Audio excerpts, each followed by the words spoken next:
오늘 본문 출애굽기 16장 1절부터 15절 말씀을 통해서 광야를 통과할 때라는 제목으로 우리 함께 은혜 나누기 원합니다. 우리 먼저 말씀을 위해서 기도드리겠습니다. 아버지 하나님, 우리 이 세상에 참 분주하고 우리를 힘들게 하고 지치고 낭만케 하는 많은 현실 속에서도 우리가 주 앞에 나와 셈을 얻고 한 주를 시작하며 새로운 12월을 맞이를 원합니다. 성령 하나님, 하나님의 말씀으로 우리의 마음과 생각과 우리의 영혼을 조명하여 주시고, 버릴 건 버리고 취할 것은 믿음으로 결단하며 아멘으로 받아들이며 순종할 수 있도록 이 시간 하나님의 말씀으로 역사해 주기를 구하며 예수님의 이름으로 기도드렸습니다. 아멘.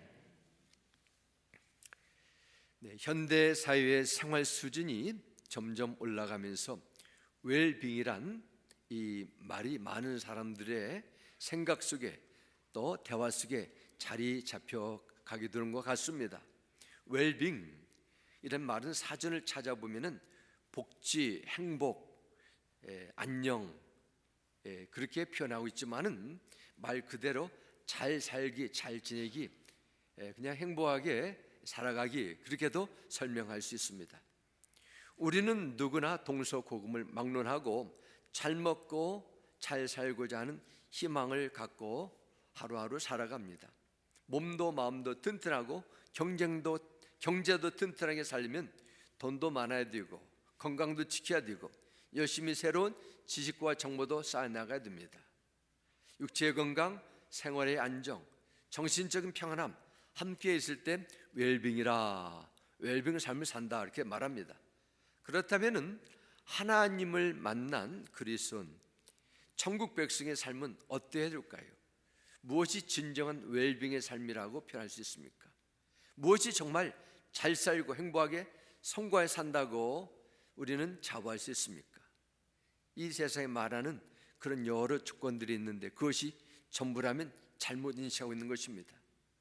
물론 돈도 건강도 지식, 실력 같은 필요한 것들이 채워져야 할 부분도 있지만 그것이 인생의 진정한 웰빙을 가져다 줄 수 없다는 것입니다.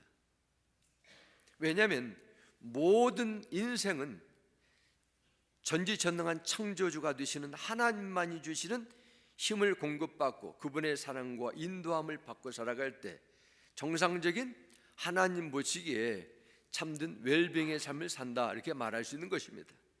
이 세상은 어떤 때는 모든 것이 넘쳐나는 지상낙원처럼 보이지만 현실을 보면은 광야 같은 삶이라 이렇게 저는 여겨집니다.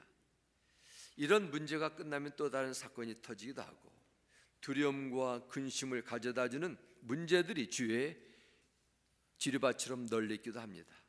이 세상의 죄악의 유혹을 이길 수 있는 믿음의 힘, 아무리 극한 상황 속에서도 마음을 지키며 하나님의 은혜로 나에게 주어진 부름의 자리를 넉넉히 감당하는 그 힘이 받쳐질 때 우리는 하나님 앞에 웰빙의 삶을 산다 이렇게 말할 수 있을 것입니다.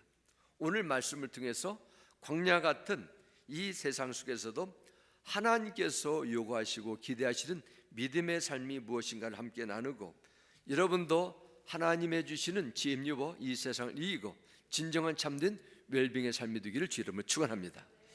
첫 번째 오늘 본문으로 돌아가겠습니다. 첫 번째 보면은 신광야에서 원망하는 이스라엘 백성에 대해서 오늘 본문은 기록하고 있습니다. 7절에 보면은 원망이란 말이 계속 반복해서 나오게 됩니다. 너희가 우리에 대하여 원망, 하나님이 원망을 들으셨다. 원망하는 이스라엘 민족입니다. 그 내용의 배경은 우리가 15장을 통해서 나눈 것처럼 이스라엘 백성들이 엘림이라는 땅에 도착했을 때 하나님께서 그들이 맞을 수 있는 샘물 12개를 준비해 놓으셨습니다. 이제 그들은 엘림에서 물을 충분히 마시고 쉬었습니다. 그리고 그것을 떠나 엘림과 시내산 사이에 있는 신광야라는 곳에 도착했습니다. 그들이 그곳에 도착했을 때 어떤 일이 일어나게 됩니까? 보니까 애굽을 떠날 때 그들이 준비하고 가져왔던 식량이 다 떨어져 버렸습니다. 이제는 더 이상 먹을 것이 없고 좀 시간이 지나면 기근에 빠질 위기를 만나게 됩니다. 본문 2절과 3절 말씀을 보면은 식량의 위기 속에 보여주는 그들의 반응을 이렇게 기록합니다. 이스라엘 자손 온 회중이 그 광야에서 모세와 아론을 원망하여 이스라엘 자손이 그들에게 이르되 우리가 애굽 땅에서 고기 가마 곁에 앉아 있던 때와 떡을 배불리 먹던 때 여호와의 손에 죽었다라면 좋았을 것을 너희가 이 광야로 우리를 인도해 내어 이 온 회중이 줄여 죽게 하는도다. 그 내용을 2절 보면은 온 회중이라 말합니다. 200만이 넘는 모든 백성이 일치단결해서 이러한 원망과 말을 모세와 아론에게 퍼붓습니다. 우리가 이곳에서 배불리 먹고 살아야 될 텐데 그렇지 못하는데 우리는 애굽 땅에 지난 노예 생활할 때 고기 가마 곁에 앉았을 때 배불리 먹던 그때 오히려 배는 채우되 여호와의 손에 저주받아 죽었을 것이 더 좋았을 것이다. 그런 말을 하게 됩니다. 애굽을 따라한 것이 하나님의 인도함을 잊어버렸습니다. 왜냐하면 애굽은 불고기도 구울 수 있는 가마도 있고 떡도 배불리 먹을 수 있고 밤껏 잘 먹으면 잘 살 수 있는데 여기까지 신강리에 와서는 이제는 식량도 떨어져 다 굶어 죽게 됐는데 뭐가 이제는 우리 인생에 뭐 소망이 있고 꿈이 있고 하나님의 사랑이 있냐, 하나님의 함께 하신 임마누엘 하나님이냐, 그런 원망의 말입니다. 그들은 애굽의 노예 생활을 그리워하며 현재 제 상황을 불평하고 모세에게 그런 말을 쏟아붓습니다. 사실 이 내용은 한 번에 이번에 있는 것이 아니라 물이 떨어졌을 때도 동일하게 나오게 되는데 출애굽기 15장 3절은 이렇게 또 기록합니다. 백성이 모세를 원망하여 이르되 우리가 무엇을 마실까 하며 말씀합니다. 출애굽기 17장 3절에도 그곳에서 백성들이 목이 말라 물 때문에 모세에 다투 이르되 당신이 어찌하여 우리를 애굽에서 인도해 내어서 우리와 우리 자녀와 우리 같이 목말라 죽게 하느냐 하니 이런 대답을 하게 됩니다. 한마디로 요약하게 되면 우리는 애굽 땅에 사는 것이 훨씬 더 나을 뻔했다. 아니 그렇게 살아면 됐다. 그런 그들의 심정입니다. 이스라엘 민족이 마시고 먹는 어려움에 처할 때마다 동일한 반응을 하고 있습니다. 물론 그들이 이렇게 말하는 배경에는 너무도 목이 타고 고달프고 힘든 그 육체적인 한계 상황에 있는 것도 맞습니다. 하지만 그들이 지난날 애굽에서 노예 생활하면서 차곡차곡 쌓아왔던 그들의 생각, 그들의 의식, 습관이 그들의 말 속에 표현될 뿐입니다. 원망을 계속 반복하다 보니까 노예 생활이 얼마나 힘들겠습니까? 그들이 감정적으로 현실적으로 고통 속에서 퍼붓는 원망을 하다 보니까 나중에는 습관이 되고 말과 행동을 이제는 지배하게 된다는 것입니다. 광야 생활 왜 하나님이 인도하셨어요? 하나님은 반드시 그들을 향한 계획이 있으셨고 그들을 신실하게 공급하시고 인도하시려고 분명히 계획을 가지고 계셨습니다. 하나님께서 정하신 그 인도함의 방법을 따를 때 하나님의 질서를 따를 때 광야에서 반드시 죽지 않고 살아남을 수 있습니다. 이 상황 속에서 하나님은 모세를 통해서 어떤 해결책을 이스라엘 백성에 주십니까? 4절 말씀 보겠습니다. 그때 여호와께서 모세에게 이르시되 보라 내가 너희를 위하여 하늘에서 양식을 비같이 내리니 백성이 나가서 일용할 양식 이용할 것을 날마다 거둘 것이라 이같이 하여 그들이 내 율법을 준행하나 아니하나 내가 시험하리라 말씀합니다. 하나님께서 모세에게 내가 너희들 위해서 하늘에서 비처럼 내리는 만나를 주시겠다 약속하십니다. 비는 실감이 나지 않는데 이곳에 내리는 한방눈처럼 만나가 내리겠다 하십니다. 하나님께서는 이스라엘 백성들에게 고기를 달라는 요구를 들으시고 메추라기를 보내셨습니다. 아침에는 만나를 내리셨습니다. 하나님은 인구수대로 한 사람씩 한 오멜씩을 가져가서 먹되 그것을 다음날까지는 절대로 남겨두지 말라는 명령을 함께 더하셨습니다. 한 오멜은 2.1리터 정도 되니까 우유 한 갤론의 약 60% 정도 채워지는 양입니다. 200만 명이 먹을 양이면 약 4,500톤의 쌀이 필요하다고 합니다. 하나님은 이스라엘 민족이 광야에서 충분한 양의 음식을 섭취하며 살아갈 수 있도록 어떠한 대가 조건 없이 40년 동안 만나와 메추라기로 양식을 공급해 주셨어요. 오늘 본문에 나오는 이 만나의 사건, 우리에게도 너무도 잘 알려진 구약의 사건 가운데 한 부분입니다. 이 만나의 사건을 통해서 성경이 주시는 중요한 메시지가 있습니다. 하나님은 이 말씀을 통해서 오늘 사는 우리에게 무엇을 가르쳐 주기를 원하실까요? 신명기 8장 3절 이렇게 말씀합니다. 너를 낮추시고 너를 줄이게 하시며 또 너도 알지 못하며 내 조상들도 알지 못하던 만나를 내게 먹이신 것은 사람이 떡으로만 사는 것이 아니요 여호와의 입에서 나오는 모든 말씀으로 사는 줄을 내가 알게 하려 하심이라 말씀합니다. 성경은 이 사건을 통해 주시는 하나님의 강력한 말씀이 있다고 알려주고 있습니다. 왜 하나님께서 이스라엘 민족을 애굽에서 인도하셔서 그토록 황량한 죽음의 계곡처럼 보이는 광야로 인도하셨습니까? 하나님께서 이스라엘 백성들 민족을 광야에 먹이신 사건을 통해서 인생은 떡으로만 사는 것, 육신의 필요를 충족해서만 사는 것이 아니라 하나님의 입에서 나오는 모든 말씀으로 산다는 것을 가르쳐 주기 위함이라 이렇게 성경이 기록합니다.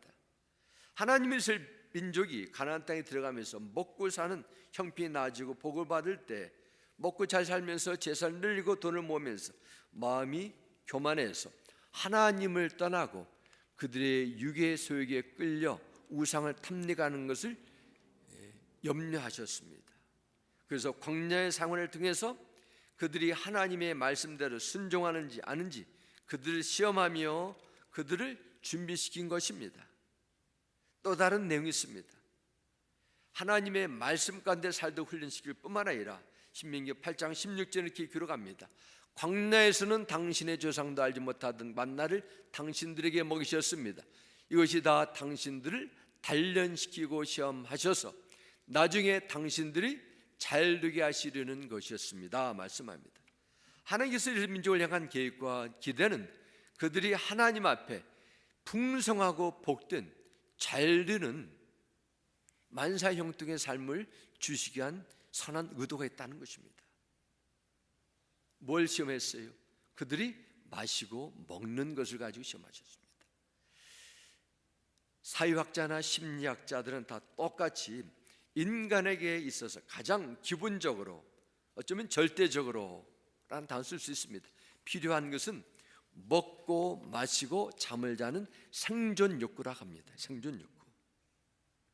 북한에서 한국에 정착하는 탈북자분들이 생명의 목숨을 내걸고 어떤 때는 부차비어 노동수용소에서 몇 년 지내면서도 탈북하며 탈북에서 들어오는 처참한 그 생존기를 들어보면은 왜 당신은 북한에서 한국으로 그도 올렸겠습니까? 했는데 대다수가 뭐 김정은을 싫어해서 공산 사상을 맞지 않아서가 아니라 굶주린 배를 채기 위해서 목숨을 걸고 탈주했다. 그런 대다수의 대답이 있습니다. 아무리 고상하고 높은 꿈도 이러한 생존 욕구가 해결되지 않으면 이루어질 수 없는 것입니다. 제가 이번 달 초에 한국을 방문했는데 몇 지인들이 저에게 그렇게 나는 이러한 정치 지도자를 좋아합니다. 근데 제가 물어봤습니다. 왜 좋아합니까? 좋아하는 이유가 무엇입니까? 그랬더니 여러 사람이 저에게 하는 얘기가 그래요. 아, 돈을 받았다는 거예요. 그리고 살기가 좋아졌다고 하고 경제적으로 좀 나아지기 때문에 나는 좋아한다. 근데 한 사람도 지도자들이 국민을 사랑하고 정치적인 철학과 애국심이나 거기에 대해서는 전혀 설명하지 않고 나에게 삶에 실제적인 도움이 됐기 때문에 나는 그 사람을 그러한 부류의 정치인들을 따르고 좋아하겠다. 그런 대답을 들으면서 제가 개인적으로 상당히 좀 충격을 받았습니다. 그토록 생존의 문제가 한국의 과거 1인당 국민소득 100불일 때와 2만 불을 넘어 3만 불을 향한다는 그때와 차이가 별로 없구나 그런 생각하게 됐습니다. 생존 욕구. 하나님은 이스라엘 백성을 광야로 이끌어내셔서 허기진 배를 채우는 빵이냐 신앙이냐를 놓고 하나님은 그분의 말씀을 전적으로 순종하는 사람을 세우기 위해서 이스라엘 백성들을 훈련하고 검증하십니다. 그 험난한 광야로 인도하신 것은 사람이 좀 더 먹고 덜 먹고 굶주리고 배를 채우고 사냐 죽느냐를 포함해서 모든 문제에 대한 해답이 하나님께 있음을 알고 오직 하나님만 절대적으로 의존하고 따라가는 어린아이와 같은 겸손한 신앙의 사람으로 세우기 위한 뜻이었다는 것입니다. 그것은 마치 독수리 새끼가 살도록 어미가 나른 훈련을 할 때 낭떠러지 높은 곳에서 떨어뜨리며 떨어지는 새끼를 날개로 받아 엎드리며 훈련시키는 것과 동일합니다. 말씀만 붙잡고 순종하게 되면 그들이 죽을 것 같은 내일을 볼 수 없는 너무도 힘든 오늘의 현실이라 할지라도 살아남을 뿐 아니라 하나님의 강한 영적 군사로 약속의 땅에 들어가서 쓰임받기를 기대하셨던 것입니다. 너는 무엇을 기뻐하느냐? 무엇을 의지하고 사느냐? 하고 하나님께서 그들을 계속 흔드십니다. 이제 너희들은 애굽을 떠나 홍해를 건너 구원을 받고 하나님 나라의 백성이 되었다면 더 이상 너는 바로를 따르는 것이 아니라 하나님을 따르는 거예요. 하나님 나라에서 노예 생활하면서 배웠던 과거의 유괴의 습관을 생존 욕구로 지배하는 그런 본능에서 뛰어나서 바로에게 얻어먹었던 것들을 다 버리게 하셨습니다. 이제부터는 나만을 바라보라는 것입니다. 그렇게 하면 내가 너희들의 안정과 미래를 심지어 매일매일 먹는 생존의 필요도 채워주겠다, 이 가르침입니다. 그러나 이스라엘 백성들의 수준은 먹고 사는 생존 문제를 훈련하는 하나님의 선하신 뜻을 바라보지 못하고 자신이 경볼 때 자신 배를 충분히 채우지 못했기 때문에 더 이상 살아갈 수 없다고 판단하고 원망하고 애굽 땅을 그리워하며 내가 차라리 죽을 뻔했다는 그들의 자기 입으로 자신들을 저주하는 그런 슬픈 이야기가 본문에 있습니다. 하나님이 그들을 들으셨어요. 먹고 마시는 것 상대적으로 넘쳐나는 이 미국 땅에서 어쩌면 우리는 너무 많이 먹어서 염려할 건강에 어려움을 주는 이런 현실 속에서 신앙생활하는 그리스도인들에게 우리에게 무엇을 일깨워주고 있습니까? 이 말씀을 통해서 우리는 하나님의 어떠한 기대를 발견해야 됩니까? 고린도전서 10장 10절과 11절은 말씀합니다. 그들 가운데 어떤 사람들이 원망하다가 멸망시키는 자에게 멸망하였나니 너희는 그들과 같이 원망하지 말라. 그들에게 일어난 이런 일들은 본보기가 되고 또한 말세를 만난 우리를 깨우치기 위하여 기록되니라 말씀합니다. 우리에게 뭐가 된다고요? 본보기가 되고 우리를 마지막 때 먹고 살고 즐기는 이 세상의 문화와 풍조 속에서 사는 마지막 때 우리를 일깨워주기 위하여 기록되었다 말씀합니다. 정신을 바짝 차리라는 하나님의 메시지입니다. 신광야에서 일어난 사건은 마지막 때 살고 있는 모든 사람의 나태해지고 육적인 신앙을 깨우치기 위한 목적이라는 것입니다. 성경 우리에게 무엇을 깨우치기를 기대하십니까? 어떻게 광야 생활 속에서 하나님의 약속한 그런 믿음의 삶, 풍성한 삶을 누릴 수 있습니까? 오늘 본문에 주신 메시지는 분명합니다. 너무도 심플해요. 하늘의 양식, 하나님이 주시는 만나를 먹어야 된다는 것입니다. 하늘에서 비처럼 내리는 만나는 생명의 근원, 생명의 양식은 오직 하나님으로부터 온다는 것을 보여주는 것입니다. 애굽에서 가져왔던 모든 양식을 다 끊어버리셨어요. 그리고 하나님께서 주신 양식을 먹고 살라는 것입니다. 그러면 하나님이 주신 하늘의 양식은 무엇입니까? 바로 영원한 생명을 우리에게 주시는 예수 그리스도예요. 그래서 요한복음 6장 35절은 우리에게 말씀합니다. 예수께서 이르시되 나는 생명의 떡이니 내게 오는 자는 결코 줄이지 아니할 터이요 나를 믿는 자는 영원히 목마르지 아니하리라 말씀합니다. 내가 생명의 떡이다, 나를 먹어라. 그럼 절대로 너희는 배고프지 않을 것이라, 아니 영원토록 굶주리지 않을 것이라, 이 말씀을 주십니다. 요한복음 6장 58절에도 말씀합니다. 이것은 하늘에서 내려온 떡이니 조상들이 먹고도 죽은 그것과 같지 아니하여 이 떡을 먹는 자는 어떻게 돼요? 영원히 살리라 하셨습니다. 예수님이 자신을 생명의 떡이라 말씀하셨는데, 생명의 떡을 영원히 산다고 약속하셨는데, 그러면 생명의 떡을 먹는다, 이것은 무엇을 말합니까? 생명의 떡을 먹는다는 것은 단순히 예수님의 가르침과 교훈을 배운다는 그런 종교 생활을 말하지 않습니다. 생명의 떡을 먹는 것은 예수님께서 나의 죄와 죽음과 영원한 심판을 대신해서 십자가에 치루어 주셨음을 입으로 시인하고 마음으로 받아들이는 것을 의미합니다.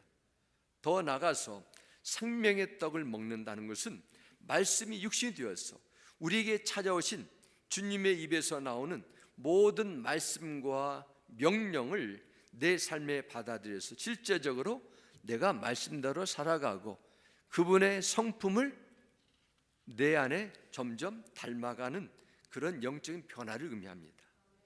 몸과 음식으로 육신적인 생명은 지탱할 수 있습니다.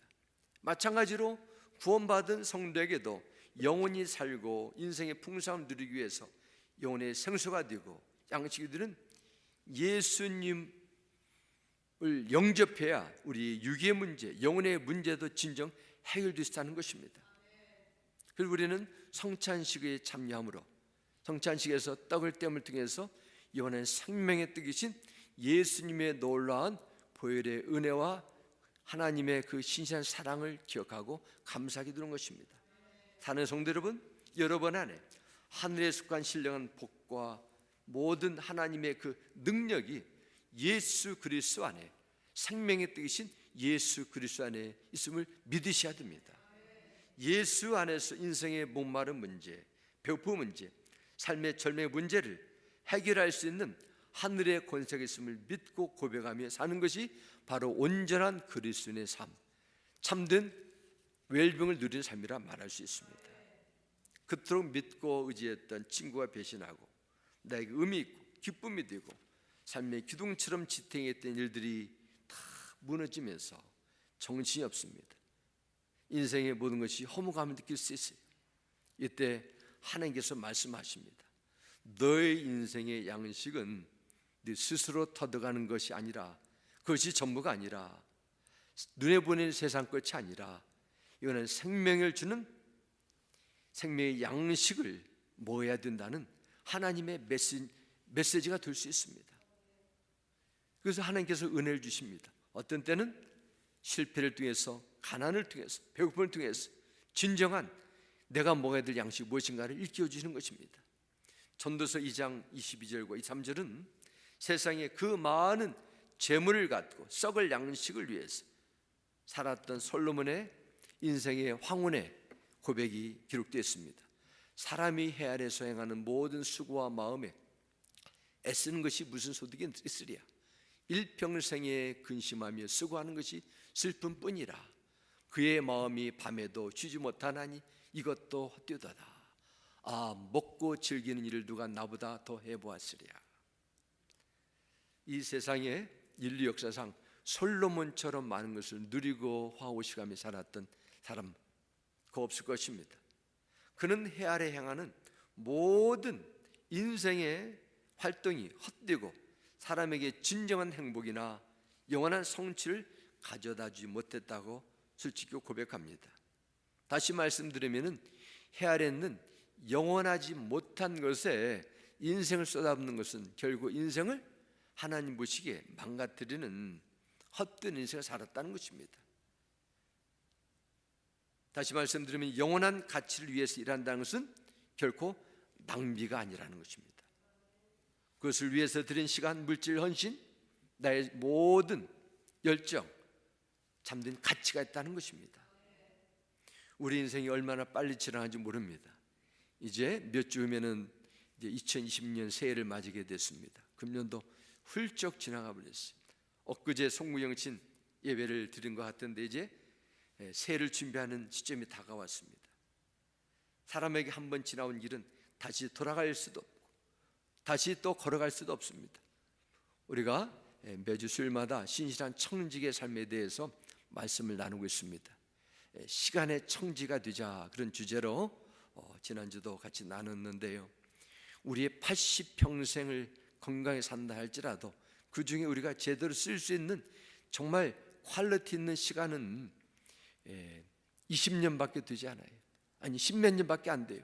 대다수는 이것저것 하다 보면서 낭비하고 다 헛된 일에, 죄송합니다, 하나님 보시기에 무의미한 일에, 생존을 위한 일에 대부분 쓰게 되고 참된 우리에게 주어진 시간이 결코 많지 않다는 것을 우리는 배웠습니다. 그러므로 우리는 썩을 양식을 위해서만 일하지 말시고 영원한 양식을 위해서도 투자해야 된다는 것입니다. 우리가 이것을 다 부인하는 것을 압니다. 성경도 말씀하셨습니다. 사람이 떡으로만 사는 것이 아니라 말씀. 떡도 먹어야 돼요. 건강 음식 드시고 우리의 몸을 잘 챙길 수 있는 지혜와 우리 절제도 필요합니다. 그러나 이것이 전부가 아니라는 것입니다. 왜냐하면 우리에게는 영생이라는 미래가 주어지기 때문에 그렇습니다. 100년 인생을 살다가 썩을 육신과 함께 사라지는 그런 허무한 인생이 아니라 그 인생을 살아도 그 후에 펼쳐질 영원한 미래가 예수 그리스도 안에서 약속이 되었기 때문에 우리는 그때를 바라보며 오늘 하나님 앞에 지혜롭게 살기 위해서 하늘의 양식을 먹어야 된다는 것입니다. 그럴 때 우리는 왕같은 제사장의 삶을 영위해 갈 수 있습니다. 썩어져 가는 죽음과 사라진 육신을 불의 무기로 주에게 내어주지 않고 오직 의의 무기로 하나님을 위해서 구별되는 그런 삶을 살게 되는 것입니다. 이것이 애굽 생활을, 노예 생활을 다 청산하고 하나님 나라의 백성을 부름받은 주의 백성의 세우는 삶이라는 것입니다. 사람들이 음식을 제대로 섭취하지 못하게 될 때는 영양식제에 걸리고 쉽게 병에 걸리고 면역성이 떨어지고 어려움 겪을 수 있습니다. 정상적인 그리스도인 삶도 마찬가지입니다. 내가 애굽에서 빠져나와 홍해를 건너는 구원의 역사를 내 안에서 경험했지만 그 후에 내가 어떤 삶을 경영해 나가냐에 따라서 신앙의 모습은 확연한 차이가 있습니다. 하나님의 공급하시는 영의 양식을 제대로 먹지 않아서 세상의 풍조, 욕심과 죄의 습관에 병에 걸리고 무기력해지고 죄와 어둠의 권세를 물리칠 수 있는 내적인 힘이 받쳐주지 못합니다. 그러다가 영적 싸움에 패배하게 되고 포로 생활하는 자들이 많습니다. 네, 그래요. 영의 양식, 생명의 양식을 온전히 섭취하지 못해서 그렇습니다. 사람이 아무리 맛있고 영양가 있는 음식을 먹는다 해도 하늘에서 내려주시는 생명의 양식을 지속하게 먹지 못하게 되면 우리는 광야처럼 험난한 이 세상, 내 안에 아직 남아있는 죄의 본능, 죄의 세력을 절대로 이겨낼 수 없어요. 그럼 우리는 어떻게 생명의 양식을 먹어야 됩니까? 하나님은 생명의 양식인 만나를 준비할 뿐만 아니라 만나를 먹을 수 있는 중요한 지침도 말씀하셨습니다. 첫 번째는 만나를 먹기 위해서는 부지런함으로 하늘의 만나를 거두어야 됩니다. 세상에서도 부지런하고 성실하면 원하는 것을 이루는 것처럼 영적인 풍요함을 누린 비결도 여기에 있습니다. 일단은 어쨌든 간에 어떤 환경, 처지, 경쟁 떠나서 일단 내가 부지런하면은 그 길이 있습니다. 영적인 생활도 마찬가지입니다. 오늘 본문 4절 후반절 보겠습니다. 내가 너희를 위하여 하늘에서 양식을 비같이 내리느니 백성이 나가서 일용할 양식을 날마다 거둘 것이라 말씀하셨습니다. 하나님은 만나를 어떻게 뭐라 하십니까? 매일 아침 일용할 것을 날마다 거두라 말씀합니다. 하나님은 하루도 빠짐없이 40년간 만나를 공급하셨습니다. 그렇지만 만나는 그들이 실제로 밖에 나가서 매일 거두는 수고를 하는 자들에게 주셨습니다. 하나님은 아침까지 그것을 남겨두고 어제 수고했는데 뭐 아꼈다 내일 먹자, 그렇게 생각하고 만나를 준비하게 되면 냄새가 나고 벌레가 생기게 만드셨어요. 이스라엘 백성들은 해가 뜨기 전에 일찍 신선한 만나를 거두는 그런 일을 하게 되는데, 이것도 어떤 면에서 보면 하나님께서 그들을 향한 영적 훈련이라 볼 수 있습니다. 왜냐? 매일매일 꾸준히 하는 것은 강한 의지와 결심이 따라줘야 되기 때문입니다. 아무리 광야 생활이 불안정해도, 아무리 하나님께서 하늘에서 비처럼 광야를 부어주셔도 부지런히 열심히 살라는 거예요. 매일매일 광야 같은 세월을 살아가는 우리가 영적인 생명력을 유지하고 하나님 앞에 쓰임받고 풍성해지는 비결이 있습니다. 하루하루 주시는 영의 양식을 매일매일 거두어야 돼요. 그리스도인으로서 주님을 섬기는데 중요한 요소 가운데 하나는 부지런함이에요. 부지런하게 사는 사람만이 주님을 온전히 섬길 수 있습니다. 게으름을 피우고는 결단코 주님의 일을 할 수 없어요. 그러므로 열심이라는 것은 내가 내 수준에서 적당히 대충 하는 것을 의미하지 않습니다. 로마서 12장 11절 우리에게 말씀합니다. 부지런하여 게으르지 말고 열심을 품고 주를 섬기라 하셨습니다. 그래서 열심이라는 것은 백도가 되면 물이 끓는 것처럼 뜨겁다는 의미가 담겨져 있습니다. 열심을 품고 주를 섬기라는 것은 적당하게 미정하게 하는 것이 아니라 성령님이 주시는 뜨거운 열정을 가지고 주님을 섬기라는 의미입니다. 성령의 뜨거운 역사를 체험하고 불같은 성령의 뜨거움을 가지고 모든 일 할 때 열심을 품고 주를 섬기는 것입니다. 그래서 예배 드릴 때도, 기도를 할 때도, 찬양할 때도 열심을 가지고, 직분을 감당할 때도 열정적으로 감당할 것을 의미하게 됩니다. 봉사를 할 때도 기쁜 마음으로 열심을 가지고 하는 것입니다. 반대로 성경은 곳곳에서 열심을 가지지 않고 게으르고 그렇게 하는 신앙생활에 대한 경종의 말씀도 있습니다. 잠언 12장 27절 이렇게 말씀합니다. 게으른 사람은 사냥한 것도 불에 구리하지 않지만 부지런한 사람은 귀한 잼을 얻는다 말씀합니다. 예레미야 48장 10절의 말씀입니다. 여호와의 일을 게을리하지 않은 자는 저주를 받을 것이요 말씀합니다. 하나님의 맡겨진 일을 소홀히 하거나 해야 할 일을 미루는 사람에게 임하는 하나님의 분명한 책임을 물으시겠다는 말씀이, 성경은 우리에게 분명히 미리 알려주고 있습니다. 부르시는 사명이 있음에도 하나님의 사역을 내가 소홀히 하게 된다면 하나님은 반드시 그에 대한 책임을 묻게 된다는 것은 성경적인 말씀입니다. 처음 믿을 때 한때 반짝이면서 열심히 믿다가도 1년, 3년, 5년, 10년이 지나면 미지근하게 적당히 믿는 사람들이 많아질 수 있습니다. 주님께서 처음 사랑을 버린 에베소 교회 성도들을 향해 말씀합니다. 그러나 너를 책망할 것이 나니 너의 처음 사랑을 버렸느니라 말씀합니다. 제가 한국 여러 교회를 짧은 시간이지만 몇 주간 방문하면서 참 안타깝게 느낀 것은 그토록 힘들고 어렵고 가난하고 참 공고한 그런 때 열심으로 섬겼는데 모든 것이 풍족해지고 여유롭고 채워지는 그런 현대 상황 속에서 점점 주님을 섬기는 일에 관심을 두지 않고 나약해지는 것을 보면서 그런 생각하게 됐습니다. 참 가난이 복이 될 수가 있고 풍부함이 물질의 풍부함이 저주가 될 수도 있구나, 영적으로요. 그런 생각하게 됐습니다. 우리는 어떤 형편 속에서도 하나님을 뜨겁게 사랑할 수 있는 주님을 감당하는 그런 지혜자의 삶을 살 줄 믿습니다. 천국은 침노하는 자의 것이라는 이 말씀처럼 영의 양식을 위해서 우리는 열심으로 부지런함으로 하늘 만나를 거두는 여러분의 신앙의 모습이 증거되기를 주로 축원합니다. 두 번째는 갈급함으로 하나님의 만나를 먹어야 돼요. 본문 31절 보면은 세 번 쉬운 성경을 보겠습니다. 만나는 작고 하얀 고수나무씨처럼 보였습니다. 만나의 맛은 꿀로 만든 과자와 같았습니다. 만나는 하나님께 내린 신령한 양식입니다. 광야에 아무리 돌아다녀도 얻어진 것 없는 것이 광야입니다. 광야 같은 세상에 살아가려면 나의 노력만으로는 안 돼요. 하나님의 공급하신 인도하심을 받아야 됩니다. 오늘 내일 하나님의 은혜를 힘입어야 됩니다.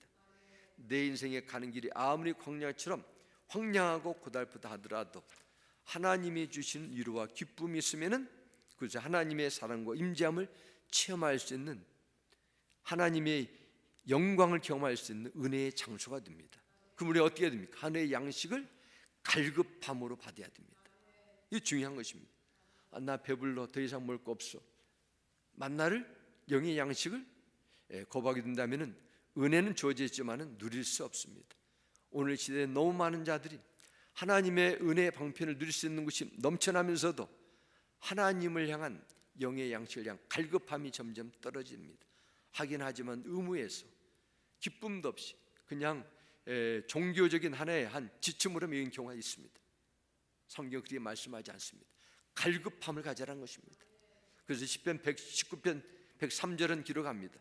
주님의 말씀에 마신 덱이 어찌 그리도 단지요, 내 입에는 꿀보다 더 답니다. 하나님의 말씀을 받는 것은 꿀로 만든 과자처럼 내 영혼을 만족을 주고 기쁨을 주고 충만한 은혜 시간임을 믿으시고 성령께서 나에게 영의 갈급함을 달라고 구하시기 바랍니다. 지금 받은 모든 감동 은혜 내일까지 다음 주까지 갈 것을 기대하면 오산입니다. 며칠 지나면은 주일 설교 본문도 기억이 나지 않아요.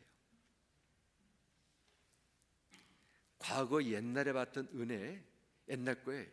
우리는 매일매일 내 심령 속에 말씀의 은혜를 경험하지 않게 되면은 결국 말씀의 은혜가 아니라 내면 속에 감춰진 추한 육의 냄새만이 날 뿐입니다.